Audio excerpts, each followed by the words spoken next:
Hello दोस्तों, स्वागत है आप सभी का आपके अपने यूट्यूब चैनल ट्रिक विद एके पर। आज की हम इस वीडियो में मैथ के 10 ऐसे महत्वपूर्ण क्वेश्चन को करेंगे जो आपके हर एग्जाम्स में बार बार पूछे जाते हैं।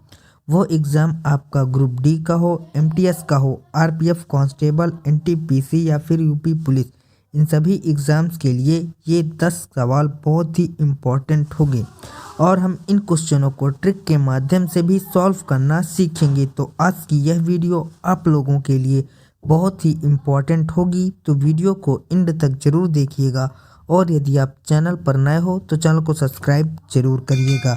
चलिए दोस्तों, आज की हम इस वीडियो को करते हैं स्टार्ट। आज का हमारा पहला क्वेश्चन है कि ए प्रतिदिन 6 घंटे कार्य करके किसी कार्य को 15 दिनों में कंप्लीट कर सकता है और बी इसी कार्य को प्रतिदिन 5 घंटे कार्य करके 10 दिनों में कर सकता है, तो उन्हें एक साथ मिलकर प्रतिदिन 9 घंटे कार्य करके उस कार्य को करने में कितना समय लगेगा। अब इस क्वेश्चन को कोई अलग तरीके से करता है। सबसे पहले हम आपको बता दें कि इस क्वेश्चन का सबसे स्मार्ट अप्रोच हम इस वीडियो में आपको बताएंगे। तो इस क्वेश्चन को हम सबसे पहले इस प्रकार से कुछ सॉल्व करेंगे। यहाँ पर ए जो है, सो ए है वह यहाँ पर प्रतिदिन 6 घंटे कार्य करके किसी कार्य को 15 दिनों में कंप्लीट कर लेता है, यानी कि जो ए है वह 6 घंटे प्रतिदिन कार्य करता है और उस कार्य को 15 दिनों में कंप्लीट कर लेता है। तो हम ज्ञात कर लेंगे कि वह 9 घंटे में यदि कार्य करे तो कितने दिन लगेंगे। तो 9 घंटे कार्य करा तो उसको कितना दिन लगेगा, हम यहाँ पर ये सॉल्व कर लेंगे। तो यहाँ पर 9 की वैल्यू x की जो वैल्यू आ जाएगी वो आ जाएगी 15 छक्का 90 और 90 को 9 से डिवाइड कर देंगे तो 10, यानी कि जो a है वह 10 दिनों में कार्य को कंप्लीट कर लेता है। इसके बाद हम b को भी इसी प्रकार से फाइंड आउट कर लेंगे कि b 9 घंटे प्रतिदिन कार्य करे तो कितना समय लगेगा। तो यहाँ पर b जो है वो 5 घंटे कार्य करके 10 दिनों में कर सकता है, यानी कि वह बी जो है वह 5 घंटे कार्य करता है और उस कार्य को 10 दिनों में कंप्लीट कर लेता है। तो हम ज्ञात कर लेंगे कि वह 9 घंटे कार्य करे तो कितने दिन उसे लगेंगे। तो यहाँ पर जो x की वैल्यू आएगी वो आ जाएगी आपकी 50/9 दिन, यानी कि जो बी है वह उस कार्य को 50/9 दिन में कंप्लीट कर लेता है। अब हम इन दोनों को एक साथ काम करवा कर निकाल लेंगे दिनों की संख्या। तो यहाँ पर जो ए है उसको लग रहे हैं आपको यहाँ पर 10 दिन लग रहे हैं ए को, और जो बी है उसको लग रहे हैं 50/9 दिन। तो जो बी है उसको यहाँ पर 50/9 दिन और जो ए है उसको लग रहे हैं 10 दिन। अब यहाँ पर हम इन दोनों का लेंगे एलसीएम, तो एलसीएम आ जाएगा आपका 50 जो होगा टोटल वर्क यानी कि टोटल काम। अब 10 की डिवाइड 50 से करेंगे तो आ जाएगा यहाँ पर 5 जो कि ए की एफिशिएंसी होगी। अब यहाँ पर 50/9 का डिवाइड करेंगे 50 से तो यहाँ पर आ जाएगा आपका 9 जो कि बी की एफिशिएंसी होगी। अब हमें ज्ञात करना है कि ए प्लस बी दोनों मिलकर उस कार्य को कितने दिनों में कंप्लीट कर लेंगे। तो यहाँ पर जो टोटल वर्क है वो यहाँ पर है 50 और इन दोनों की जो एफिशिएंसी है वो यहाँ पर 5 और 9, 9 5 14। 50 में 14 को डिवाइड करेंगे तो यहाँ पर आ जाएगा आपका 25 बटे में आ जाएगा 7 दिन। अब 7 से 25 को काटेंगे तो यहाँ पर आ जाएगा 7 21 बचेगा 4 अपान में आ जाएगा 7, तो 3 सही 4/7 दिन में ए और बी मिलकर उस कार्य को कंप्लीट कर लेंगे। तो इस क्वेश्चन का राइट आंसर होगा 3 सही 4/7 दिन, option number C. So I hope कि आपको यह क्वेश्चन बहुत ही अच्छी प्रकार से समझ में आ गया होगा। और इसके बाद हमारा नेक्स्ट क्वेश्चन है कि विष्णु स्थान बी पर जाने के लिए विष्णु स्थान ए से सुबह 10 बजे चलता है और स्थान ए पर जाने के लिए सुदीप स्थान बी से दोपहर 2 बजे चलता है और दोनों स्थानों के बीच की दूरी है 556 किलोमीटर। तो मान लेते हैं ये एक स्थान है ए से बी, जो कि यहाँ पर बी से चलता है सुदीप और ए से चलता है विष्णु, और टोटल जो यहाँ पर डिस्टेंस है वो है यहाँ पर 556 किलोमीटर, जो कि यहाँ पर टोटल डिस्टेंस दी गई है। अब इसके बाद जो ए है यानी कि जो विष्णु है वह सुबह 10 बजे चलता है और उसकी जो स्पीड है वो है 42 किलोमीटर पर आवर, और जो सुदीप है उसकी स्पीड है 55 किलोमीटर पर आवर और वह 2 बजे चलता है, यानी कि जो विष्णु है वह 2 बजे तक अकेले चलता है। तो इसकी हम अकेले की डिस्टेंस सबसे पहले फाइंड आउट कर लेंगे। तो जो विष्णु है वह 42 किलोमीटर पर आवर की स्पीड से 10 बजे से 2 बजे तक यानी कि 4 घंटे अकेले चल रहा है। तो इसकी जो डिस्टेंस हो जाएगी वो आ जाएगी 4 दूना 8 और 4 चौक 16, 168 किलोमीटर। यानी कि जो विष्णु है वह 168 किलोमीटर की दूरी तय कर चुका है 2 बजे तक में। यानी कि हम यहाँ पर 168 किलोमीटर को 556 किलोमीटर में यानी कि टोटल डिस्टेंस से सबसे पहले माइनस कर लेंगे। तो 556 में से हम 168 को घटा लेंगे तो यहाँ पर आ जाएगा 16 में से 8 जाएगा तो 8 आएगा, 4 में से 14 में से 6 जाएगा तब भी 8 आएगा और 4 में से 1 जाएगा तो 3 आ जाएगा। अब जो टोटल डिस्टेंस बची है वो बची है यहाँ पर 388 किलोमीटर। अब यहाँ से आपका विष्णु भी जाएगा और यहाँ से सुदीप भी जाएगा, क्योंकि सुदीप भी 2 बजे से चलना प्रारंभ कर देता है। अब ये दोनों एक दूसरे की विपरीत दिशा में है तो इनकी जो रिलेटिव स्पीड होगी वो होगी जुड़ेगी। अब यहाँ पर जो टोटल डिस्टेंस है वो है 388, तो 388 अपान में कर लेंगे दोनों की डिस्टेंस। तो यहाँ पर जो विष्णु की डिस्टेंस है दी गई है वो है 42 किलोमीटर पर आवर और सुदीप की है 55 किलोमीटर पर आवर। दोनों को जोड़ेंगे तो 5 और 2 7, 5 4 9 यानी कि 97 किलोमीटर पर आवर हो जाएगी इन दोनों की रिलेटिव स्पीड।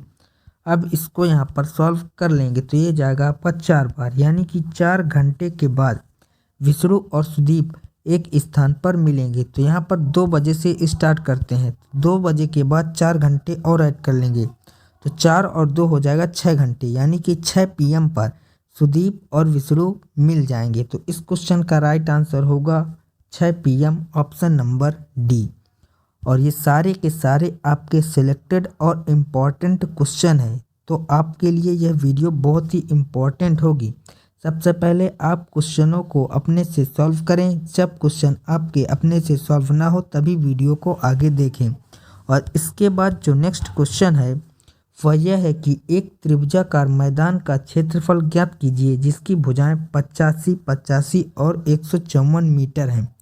तो हमें जब भी त्रिभुज की विमाएं ज्ञात हो तो हम जो फार्मूला लगाते हैं क्षेत्रफल के लिए वो लगाते हैं हम हीरोइंस फार्मूला।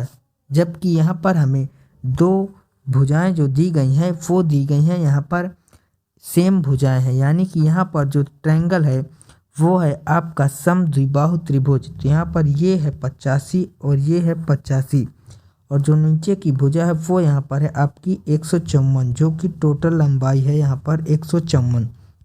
अब यहाँ पर हम ऊपर से एक लंब डालेंगे तो यहाँ पर ये हो चुका है आपका लंब, जो कि यहाँ पर आएगा 90 डिग्री और इस रेखा को 2 बराबर भुजाओं में विभाजित भी करेगा, जो कि यहाँ पर आपका आ जाएगा 77 मीटर और यहाँ पर भी आ जाएगा आपका 77 मीटर। अब जो समद्विबाहु त्रिभुज का क्षेत्रफल होता है वो होता है ये हाइट और ये एक भुजा, इन दोनों में से कोई एक भुजा। तो यहाँ पर जो हाइट होगी उसे हम पाइथागोरस प्रमेय से फाइंड आउट कर लेंगे। तो यहाँ पर है 85 और यहाँ पर है 77, तो 85, 77 और 36 का एक होता है ट्रिपलेट। तो यहाँ पर जो हाइट आ जाएगी वो आ जाएगी 36। अब इस त्रिभुज का क्षेत्रफल हो जाएगा 36 इंटू में आ जाएगा आपका 77। तो 77 की गुणा हम 36 से करेंगे तो 6 7 42, यानी कि अंत में आएगा आपका 2। तो अंत में 2 वाले ऑप्शन यहाँ पर 2 हैं, यानी कि यहाँ पर जो 2 ऑप्शन हैं, एक ऑप्शन ए और एक ऑप्शन आपका जो डी है, ये तो ऑप्शन नहीं होंगे। इसके बाद यहाँ पर है 77 जो कि 11 का मल्टीपल है। अब हम इन दोनों ऑप्शनों में 11 का मल्टीपल चेक कर लेंगे। तो ऑप्शन नंबर बी को यहाँ पर चेक करेंगे तो 7 2 9 और 8 2 10, तो ऑप्शन नंबर बी जो है वो 11 का मल्टीपल नहीं है। तो इस क्वेश्चन का राइट आंसर हो जाएगा हमारा ऑप्शन नंबर सी 2772, यानी कि यहाँ पर जो इस ट्रायंगल का क्षेत्रफल हो जाएगा वो आ जाएगा 2772 centimetre square, option number C. और इसके बाद हमारा नेक्स्ट क्वेश्चन है, यदि x + y बराबर है 41 तो x - 20 की पावर 2021 प्लस में y - 21 की पावर 2021 का मान हमें ज्ञात कर लेता है। तो मान लेते हैं कि x का मान यहाँ पर है आपका 20, x का मान 20 है और y का मान हम 21 रख लेंगे और इस समीकरण को सॉल्व कर लेंगे, क्योंकि x प्लस वाई बराबर है 41। यहाँ पर भी आपका x प्लस वाई बराबर है 41। अब यहाँ पर x माइनस 20 है तो x की वैल्यू 20 है और माइनस में भी 20 है, तो यहाँ पर x माइनस 20 है तो 20 में से 20 जाएगा तो 0 आ जाएगा। अब 0 की पावर कुछ भी हो उसका मान 0 ही होता है। इसके बाद है प्लस। अब प्लस के बाद है y माइनस 21, तो y का मान है 21, तो 21 में से 21 चला जाएगा तो आ जाएगा 0। अब 0 की कोई भी पावर हो उसका मान आता है 0, तो इस क्वेश्चन का राइट आंसर आ जाएगा आपका 0, ऑप्शन नंबर ए। और इसके बाद हमारा जो नेक्स्ट क्वेश्चन है वो हमारा यह है कि पी क्यू और आर एस एक वृत्त की दो समांतर जीवाएं हैं। तो हम सबसे पहले यहाँ पर एक वृत्त को बना लेते हैं। तो मान लेते हैं हमारा यह एक वृत्त है। यहाँ पर हम सबसे पहले एक वृत्त को बनाएंगे, तो ये हमारा एक वृत्त है। अब इसकी दो जीवाएं को निकालना है। तो यहाँ पर मान लेते हैं एक जीवा ये है और एक जीवा ये है, जिनके नाम पी क्यू है और ये जीवा है आर एस।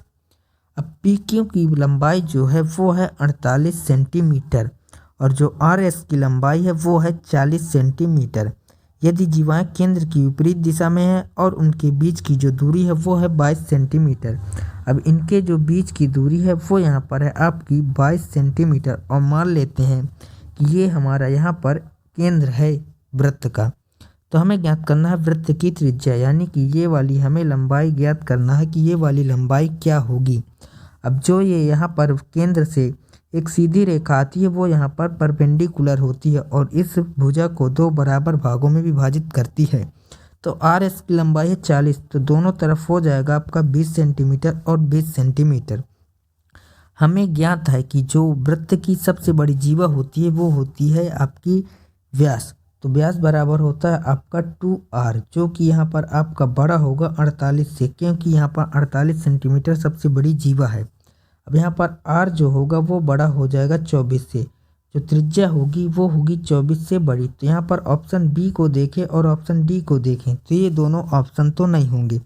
इसके बाद हमारे पास दो ऑप्शन रह जाते हैं, एक ऑप्शन ए है और एक ऑप्शन सी है, जिसमें 25 और 35 है। तो सबसे पहले हम ऑप्शन ए को रख कर चेक कर लेंगे। तो ऑप्शन ए में है 25, तो मान लेते हैं त्रिज्या का मान है यहाँ पर 25, तो 25, 20 और यहाँ पर आपका 15 का होता है ट्रिपलेट। तो ये वाली जो भुजा है बीच वाली ये आ जाएगी आपकी 15।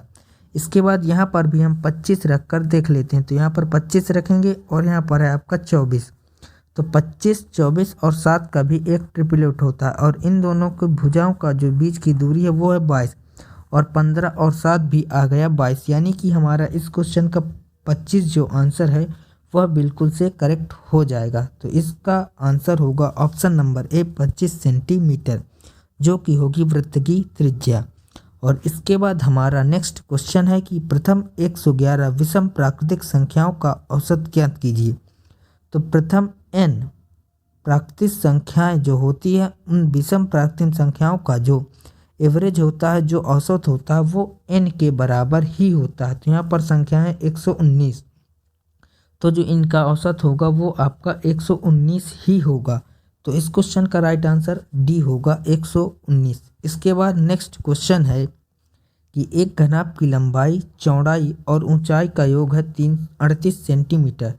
तो जो घनाभ की लंबाई होती है उसको L कहते हैं और जो ऊंचाई होती है उसको B कहते हैं, और जो यहाँ पर ऊंचाई LBH का जो मान है वो यहाँ पर है 38 सेंटीमीटर और उसका विकर्ण है 22 सेंटीमीटर। तो हमें ज्ञात करना है घनाभ का कुल पृष्ठीय क्षेत्रफल क्या होता है। तो घनाभ का कुल पृष्ठीय क्षेत्रफल का फार्मूला होता है 2 × में LB प्लस का BH और प्लस का HL। तो यहाँ पर हम सबसे पहले दोनों तरफ कर लेंगे स्क्वायर। तो स्क्वायर कर लेंगे तो यहाँ पर मान आ जाएगा आपका L स्क्वायर प्लस का आ जाएगा B स्क्वायर प्लस में आ जाएगा आपका H स्क्वायर प्लस में आ जाएगा 2LB प्लस का BH और प्लस का आ जाएगा आपका HL और बराबर में आ जाएगा 38 का स्क्वायर। अब इसको हम यहाँ पर सॉल्व करेंगे तो L स्क्वायर, B स्क्वायर और H स्क्वायर जो होता है वो होता है विकर्ण की लंबाई। तो आपको विकर्ण का फार्मूला पता होगा कि D बराबर होता है आपका एल स्क्वायर एच स्क्वायर और बी स्क्वायर रूट के अंदर, तो रूट हटेगा तो दोनों तरफ लग जाएगा स्क्वायर, तो यानी कि डी स्क्वायर की यहाँ पर वैल्यू है, यानी कि विकर्ण के स्क्वायर की। तो विकर्ण यहाँ पर है 22 सेंटीमीटर, तो ये हो जाएगा आपका 22 का स्क्वायर। और प्लस में अब 2 इंटू में L B B H H L, ये आपका होता है घनाभ का संपूर्ण पृष्ठीय क्षेत्रफल, यानी कि टोटल सरफेस एरिया, ये होता फार्मूला। और बराबर में आ जाएगा आपका 38 का स्क्वायर। अब हमें फाइंड आउट करना है टोटल सरफेस एरिया, यानी कि ये वाली वैल्यू। तो 38 स्क्वायर में से हम 22 के स्क्वायर को माइनस कर लेंगे, तो यहाँ पर आ जाएगा 38 का स्क्वायर माइनस का 22 का स्क्वायर। अब यहाँ पर हम ये फार्मूला लगाएंगे बीजगणित का, जो कि होता है ए स्क्वायर माइनस बी स्क्वायर का। तो उसका फार्मूला होता है ए प्लस बी और ए माइनस बी। तो यहाँ पर ए प्लस बी करेंगे तो 38 और 22 हो जाएगा आपका 60, और ए माइनस बी करेंगे तो यहाँ पर 38 में से 22 को घटा देंगे तो आ जाएगा 16। अब दोनों की गुणा कर देंगे तो 16 छक्का हो जाएगा 96, यानी कि 960 सेंटीमीटर स्क्वायर। तो इस घनाभ का जो क्षेत्रफल होगा वो होगा 960 centimetre square, option number C. So I hope कि आपको यह क्वेश्चन भी बहुत ही अच्छी प्रकार से समझ में आ गया होगा। और इसके बाद जो नेक्स्ट क्वेश्चन है वह यह है कि यदि समीकरण 4 plus m x square plus में एम प्लस 1 एक्स प्लस 1 बराबर 0 के मूल बराबर हैं, तो एम का मान हमें इस क्वेश्चन में ज्ञात करना है। तो यह क्वेश्चन आज का आपका होमवर्क होगा, इसका आंसर आप लोगों को बताना है कमेंट बॉक्स में।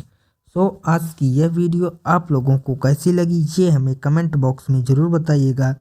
वीडियो अच्छी लगी हो तो वीडियो को लाइक करिएगा, चैनल पर नए हो तो चैनल को सब्सक्राइब जरूर करिएगा, क्योंकि हम आपके लिए ऐसी डेली ही वीडियो लाते रहते हैं। तो आज का वीडियो यहीं तक, मिलते हैं नेक्स्ट वीडियो में, तब तक के लिए जय हिंद, वंदे मातरम।